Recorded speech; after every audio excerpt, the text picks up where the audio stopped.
అందరూ ఎలా ఉన్నారు? మేమైతే చాలా బాగున్నాం. ఈ వర్షం చూసారా మమ్మల్ని అస్సలు వదిలిపెట్టదు. బయటికి వెళ్దామంటే బయటికి పోనివ్వదు, ఇంట్లో ఉందామా అంటే ఉండనివ్వదు. ఏం చేద్దాం, ఈ వర్షం అలా పడుతుంది. మరి మా మార్నింగ్ పిల్లలు చూసారా మీటింగ్ స్టార్ట్ చేశారు అప్పుడే మార్నింగ్. ఇలాంటి పెద్ద పెద్ద వర్షాలు పడినప్పుడు మా ఊర్లో పుట్టగొడుగులు మొలుస్తాయి. దాటి కోసం అని చెప్పి అందరం దాడి చేద్దామని కొండకైతే బయలుదేరుతున్నాము. కొండ అంటే ఓ పెద్ద కొండ అని అనుకోకండి, ఏదో నార్మల్గా మా ఊరు బయట చిన్న కొండ ఉంటుంది పుట్టలాగా.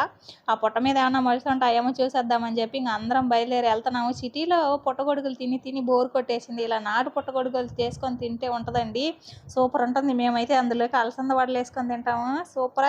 ఇంకా మా ఊరు నుంచి బయలుదేరుతూ ఉంటుంటే స్టార్టింగే పొలాలు ఉంటాయండి. ఎంత బాగున్నాయి ఈ వర్షానికి. ఓ సైడ్ వంగ చెట్లు, ఓ సైడ్ మటికి చెట్లు. ఇవన్నీ క్లైమేట్ని ఎంజాయ్ చేసే వాళ్ళకి బాగా సూట్ అవుతుంది. నా చిన్నప్పుడు రోజులన్నీ గుర్తొస్తున్నాయి. నేను ఈ వీడియో తీయడానికి మెయిన్ పర్పస్ ఏంటంటే, ఎవరైనా ఇలాంటి వాతావరణాన్ని ఇష్టపడే వాళ్ళు ఉంటారు కదా, అలాంటి వాళ్ళ కోసమే అనమాట. ఏముంది ఈ వీడియోలో అని అనుకోవచ్చు. క్లైమేట్ చూసారా ఎంత బాగుందో. నిజంగా పల్లెటూర్లలో ఇలాంటి వాతావరణం చూస్తే చాలా బాగా హ్యాపీగా అనిపిస్తుంది కదా మనకి.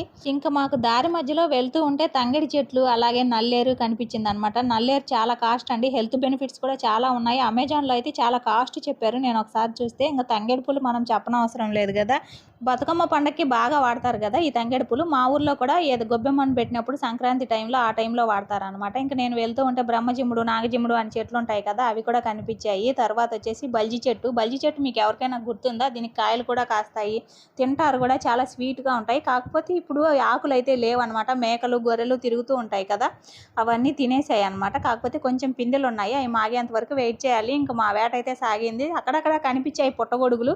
అవి నార్మల్ పుట్టగొడుగులు కాదంటండి, పీచుడు పుట్టగొడుగులు అంటారు కదా, అవి మనం తినము, చైనా వాళ్ళు బాగా తింటారు. అవి చైనా చించాంగ్లు అయితే తింటారు, మన వల్ల కాదండి. అవి మామూలుగా మనం తినేటివి కొంచెం వేరుగా ఉంటాయి. ఇంకా అయితే ఇక్కడ కుంకుడు చెట్టు కనిపించింది. నా చిన్నప్పుడు నేను బాగా ఆడుకున్నాను. ఇక్కడైతే ఇప్పుడు వాటర్ లేక మేము తోటలు ఏమీ వేయలేదు అనమాట. ఇంకా ఆ చెట్టు బాగా గుర్తొచ్చింది. కాయలు అయితే ఏమి లేవు, దానికి కూడా ముసలిది అయిపోయింది కదా చెట్టు.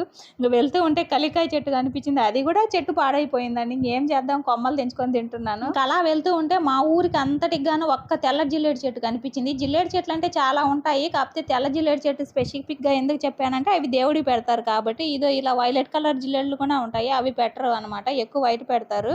ఇంకా క్లైమేట్ అయితే నిజంగా చాలా బాగుంది. మేము వెళ్ళే దారిలోనే గొర్రెలు మేకలు కాసుకునే వాళ్ళు చాలా మంది ఉన్నారు అక్కడ. వాళ్ళతో మాటలు పెట్టుకొని అలా ఇలా వచ్చాము. చూసారా ఇప్పుడు కూడా మళ్ళీ వెళ్తూ ఉన్నాయి, ఎందుకంటే మేము మార్నింగ్ వెళ్ళాం కదా, ఇప్పుడే వాళ్ళు కాపు కాయడానికి అని చెప్పి వెళ్తూ ఉన్నారు. చూసారా మనుషుల కంటే జంతువులకి ఎంత క్రమశిక్షణ ఉందో, ఎంత బాగా లైన్లో వెళ్తున్నాయో. గొర్రెలు వెళ్తుంటే వాటితో కూడా కలిసి ఒక వీడియో అయితే తీసుకున్నాను నేను. నాకు బాగా నచ్చింది. సిటీలో ఈ పొల్యూషన్ మధ్య ఉండి మా ఊరికి వెళ్ళి ఇలా క్లైమేట్ ఎంజాయ్ చేస్తుంటే నిజంగా చాలా బాగా అనిపించింది. వచ్చే దారిలో మా అన్న వాళ్ళు బొగ్గులు కాలుస్తూ ఉంటారనమాట, వేరే వాళ్ళని పెట్టి. మొత్తానికి ఇండియా పుట్టగొడుగుల కోసం అని వెళ్తే చైనా చించాంగ్ పుట్టగొడుగులు దొరికాయి మాకు. అవి మనం తినం కాబట్టి అందుకే వెనక్కి వచ్చేసాం. బాయ్. మా వీడియో నచ్చితే ప్లీజ్ లైక్, షేర్, సబ్స్క్రైబ్.